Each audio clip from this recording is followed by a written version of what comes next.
My fiancée swapped my name for her ex's on our wedding invites. It was a typo, she laughed. I replied, I'll fix it. Then I called the venue, canceled the reception, and emailed the corrected guest list a new invite to my I'm single again party. Her mom's screaming voicemail. I, 32 male, am, or rather, was, a fiancé. I'm a planner. I'm a data guy. I like spreadsheets and clear-cut goals. My fiancée, Eliza, 30, is not. She's a go-with-the-flow, live-in-the-moment, aesthetics are everything kind of person.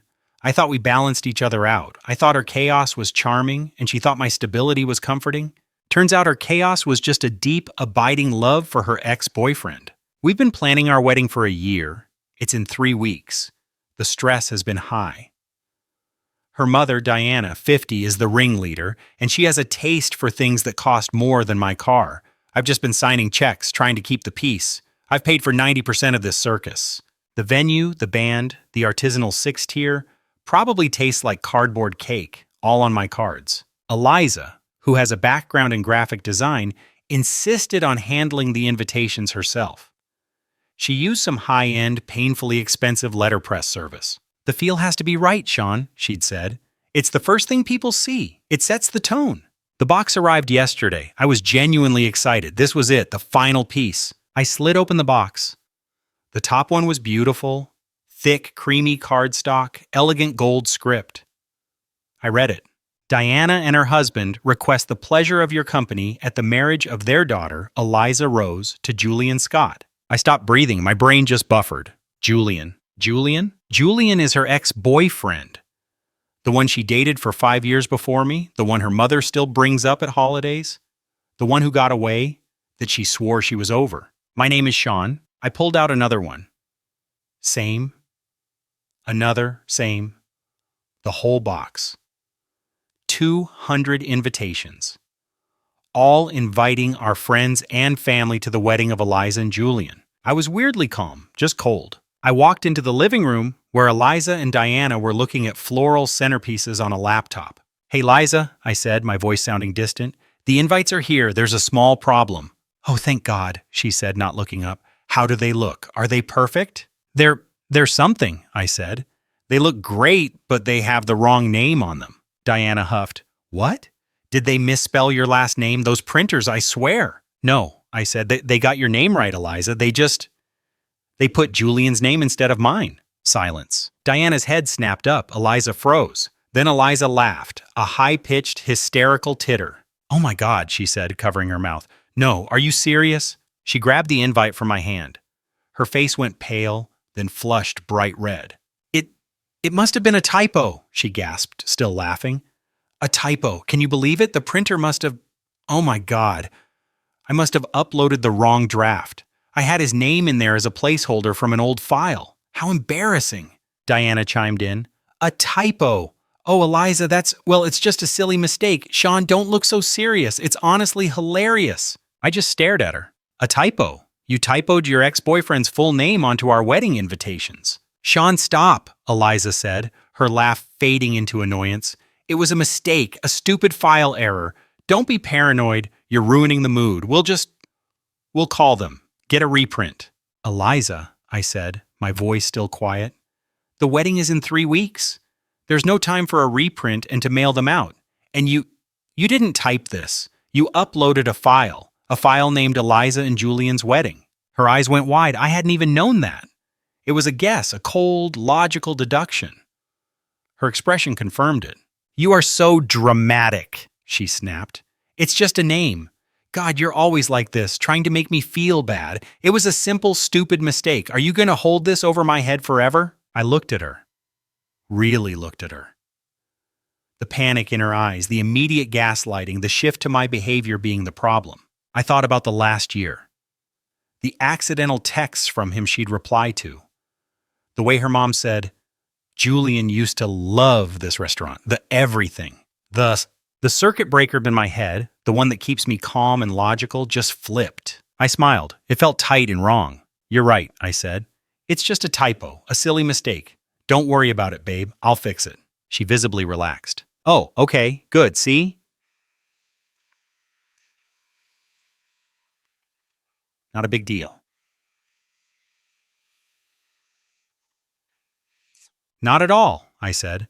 I'll handle the typo and the guest list. You keep working on the flowers. They're the important part, right? The tone. Exactly, she said, relieved. Thank you, baby. You're the best. I went into my home office and closed the door. I sat there for 10 minutes, just vibrating. The hurt was a physical thing, like a punch to the gut. Then I got to work. I'm a planner after all. Step 1, the money. At 7:10 p.m., I opened my laptop. I have a separate high-yield savings account where I'd been dumping all the wedding funds. It had about $22,000 left in it. I transferred the entire balance to my personal checking, then transferred it again to a new savings account at a completely different bank, effective immediately. Step 2, the venue. I pulled up the contract for the Grand Oak, our stupidly expensive venue. I'd paid the $10,000 deposit. The final $15,000 was due next week. I called the events manager, Sharon. Sharon, hi, it's Sean. We have an issue with our wedding. We're going to have to cancel. Oh, is everything all right? Not really. I'm afraid the bride-to-be is still in love with her ex-boyfriend, so much so that she put his name on the invitations. There was a gasp on the other end. I know the $10,000 deposit is non-refundable, I said. I'm eating that. I just need to make sure my card isn't charged for the balance. Please confirm the cancellation via email. Of course, Sean, I'm so sorry. Me too, I said. Thanks. Step 3, the vendors. At 7:20 p.m., one by one. The florist. $3,000 deposit lost, canceled. The band. $2,500 deposit lost, canceled. The cake. $1,000 deposit lost, canceled. The photographer. $4,000 deposit lost. This one hurt. I liked him, canceled. Total cost of this typo? $20,500. Cheaper than a divorce, I figured. Step 4, the typo fix. I logged into the wedding website Eliza had so meticulously built. It had the full guest list, all 200 emails. I clicked Email All Guests. I drafted a new email. Subject, an important correction regarding the Sean-Eliza wedding. Dear friends and family, you may soon be receiving a beautifully printed invitation to the wedding of Eliza and Julian. This was apparently a typo, as the actual groom is Sean.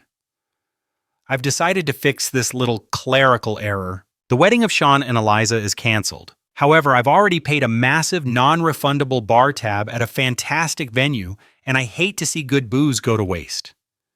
Therefore, I cordially invite you to Sean's I'm Single Again party. Same date, same time, new venue, the Apex Lounge, address below. Come celebrate my narrow escape. Gifts are not expected, but your presence and thirst are appreciated. See you there, Sean. I stared at the send button. My hand was shaking. This was the point of no return. I thought about Eliza and Julian. I clicked send. Step 5, the aftermath. At present, my phone started to melt. Texts, emails. My best man, Ben, was the first. Dude, holy, I'm calling you. My mom. Honey, please call me. What is going on? Mutual friends. With TF? This is a joke, right? OMG, Sean, I am so sorry. Then Eliza's phone, which she'd left on the coffee table, started to melt. She and her mom were still in the kitchen, blissfully arguing about peonies. I heard her walk back into the living room. God, who's blowing up my... She picked up her phone. The silence was deafening. I just sat in my office, waiting. Sean? She said, her voice small. Sean, what is the Apex Lounge? I walked out. She was paper white. That's my fix, I said. I canceled the wedding and invited everyone to a party instead at a different venue. You're not invited. You canceled? She shrieked. You what? The wedding? It's off. You can't marry Julian if I've already canceled the venue. Eliza, it was a typo, she screamed, her face turning crimson. A typo. You psychopath. You ruined my wedding. No, I said, grabbing my keys and my laptop bag. You did when you put his name on the invite. I'm calling the venue. I'm fixing this. You can't. Go ahead, I said. The deposits are gone. The contracts are voided. All in my name, all paid by me. I was walking to the door when her mom, Diana, finally processed what was happening. She stood in the doorway, blocking me. You are going to fix this. You are going to call everyone back and then apologize. You have humiliated my daughter. She humiliated me, I said, moving past her. Have a good night, Diana. Oh, and Eliza, I'll be changing the locks on my condo tomorrow. You should probably make some plans. I left. I'm at Ben's house now. My phone has 18 missed calls from Eliza, 12 from Diana, and 34 texts, and 1 voicemail from Diana. I put it on speaker for Ben to hear. Sean, you son of a... You listen to me. You have ruined my daughter. You canceled her dream wedding. You canceled the florist. I am going to sue you. I'm going to sue you for everything you have. You will pay for the dress. You will pay for the cake. It dissolved into screaming. Ben just looked at me, wide-eyed, and handed me a beer. Dude, he said, that 20 grand was the best money you ever spent. I think he's right. Update 1. It's been a week. I'm writing this from a sterile, furnished corporate apartment. My company owes me a favor, and my fiancée putting her ex's name on our wedding invites was a good enough reason to cash it in. I haven't been back to my condo. First things first, the I'm single again party is 100% on. The Apex Lounge was bemused, but totally cool with me transferring the bar tab. I think the manager gave me a pity discount. The fallout has been biblical. My condo is premarital. I bought it 5 years before I met Eliza. But as my lawyer, yes, I have one now, shout out to Greg, informed me, she has tenants' rights. I couldn't just change the locks. So I had her formally served with a 30-day notice to vacate. This did not go over well. She's still in the condo and she's not happy. She finally called me from a blocked number, and I stupidly answered. You served me? She shrieked. You had a stranger come to my door and serve me like I'm a criminal? I'm following the law, Eliza. You have 30 days to move your things. Move my things. This is my home. You are abusive, Sean. This is financial abuse. You canceled my dream. You put your ex-boyfriend's name on the invitation, Eliza. That was your dream, apparently, not mine. It was a typo, a mistake. How many times do I have to say it? I was stressed. My mother was. I uploaded the wrong file. It didn't mean anything. It meant enough, I said. I'm blocking this number now. All communication needs to go through my lawyer, Greg. You have his card. I hung up. But the entitlement has just mutated. Yesterday I got a registered letter at my office. It was from Diana. It was an invoice. A meticulously itemized 5-page invoice for $28,400. It included $10,000 for purchase of non-refundable wedding gown and accessories, $5,000 for emotional distress and humiliation caused by libelous email. She used the word libelous. It's not libel if it's true. $3,500 for prepaid, non-refundable beauty treatments, tanning, facials, hair trials. $2,000 for loss of deposits for bridal shower venue, $1,500 for custom-made cake topper, and my personal favorite, $6,450 for consultation fees for wedding planning services rendered by Diana, her last name. She was billing me for helping. I just stared at it. The $1,500 for the cake topper jumped out at me. It was this custom-made silhouette thing. I have the AMX charge on my statement. I paid for it, not her, not Diana. They were trying to double dip. I scanned the invoice and emailed it to Greg with the subject line, FYI, this seems ambitious. Greg called me back laughing. Do not respond, he said. This is what we call amateur hour. It's legally meaningless. It's a tantrum on paper. But the artifact, the cake topper, it bothered me. I paid for it. It was mine. And it was presumably still in my condo. Then the dirty trick. I got an alert from my bank, a fraud alert. Someone had tried to cash a check from my old dormant checking account, an account I haven't used in 3 years. The check was made out to Diana, her last name. The amount? $15,000. The memo line, vendor payment, wedding. It was Eliza. She must have found an old checkbook in the back of a drawer in my office and tried to pay her mother for her consulting fees. The check obviously bounced. The account was overdrawn by about $14,980. But it was attempted fraud, criminal. I called Greg. He wasn't laughing anymore. Okay, he said. This is good for us. This is very good. I'm sending this to her lawyer right now with a note.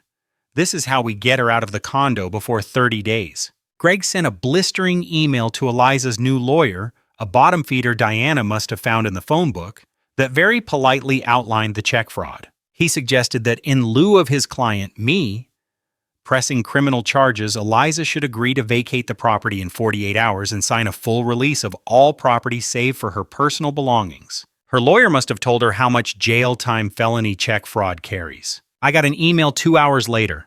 A single line from her lawyer. Miss Her Last Name will vacate the premises by 5 p.m. Friday. That's tomorrow. Ben and I are going over with a police escort just to supervise the move-out. The I'm Single Again party is officially back on at my soon-to-be exorcised condo. I'm changing the locks for real the second she's gone. Update 2, final. It's over. I'm sitting in my condo. It smells weird, like burnt hair and cheap perfume. But I'm here, and it's mine. The move-out was a spectacle. I showed up with Ben and 2 police officers. The officers were incredibly professional, just stood by the door to keep the peace. Eliza was there with Diana. They had not packed. They had apparently spent the last 48 hours grieving. And by grieving, I mean destroying my stuff. It wasn't overt, it was petty. My favorite leather chair had a long, thin razor cut down the back cushion. My high-end blender gone. My entire collection of spices dumped into the kitchen sink. My toothbrush, I found it in the toilet. And the smell. She had apparently emptied every bottle of perfume she owned onto my mattress. I'll have to burn it. Diana started immediately. You brought cops? You're arresting her? You monster! Ma'am, the officer said, we're here to prevent a breach of the peace. Mr. My Last Name is allowing Miss Her Last Name to retrieve her personal items. These are her items, Diana shrieked, gesturing wildly at my television. She lives here. This is her home. No, it's not, I said, my voice dead. Greg's email, 48 hours. Get your stuff now. Eliza just sat on the floor, crying. You did this. You hate me. I do now, I said.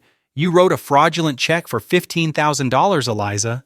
You tried to steal from me. Get your stuff. That's when I saw it. The custom cake topper, the $1,500 artifact I paid for. It was on the dining table. It was defaced. She'd taken a black marker and drawn, well, let's just say she drew some vulgar things on the silhouette of me. And she'd snapped her own silhouette off at the ankles. You can't have that, I said, pointing at it. My mother paid for this, Eliza screamed, grabbing it. No, she didn't, I said. I pulled up the AMX charge on my phone. I did. That's my property. Put it down. She held it, a real standoff. The cops tensed. Then, with a final primal scream, she threw it against the wall. It shattered into a dozen pieces. Fine, she sobbed. Now it's nothing, like you. The officer stepped forward. Ma'am, you need to gather your belongings and leave now, or you will be arrested for property damage. It took them 2 hours. They filled a U-Haul van. Diana tried to take my sofa. The officer had to intervene and ask to see a receipt. She couldn't because I bought it. Finally, they were gone. The door closed, the officers left. I stood in my ruined, smelly apartment, and I just laughed. I lost a chair, a mattress, and a blender. It cost me about $25,000 in lost deposits and damages, and it was worth every single penny. The I'm Single Again party was 2 weeks ago. I had the condo professionally cleansed. Biohazard cleaners, basically. And it was the best party of my life. Over 100 people showed up. My friends, my family, and hilariously, about half of our mutual friends. The ones who had heard the full story, aided by the forwarded email, of course, and were disgusted by her. Ben made a speech. To Sean, he said, a man who knows when to fold them and when to throw a banger of a party with the pot. We used a copy of the Eliza and Julian invitation as kindling for the fireplace. It was cathartic. The aftermath. I heard from a mutual friend that Eliza and Diana are furious. Not just at me, but at the world.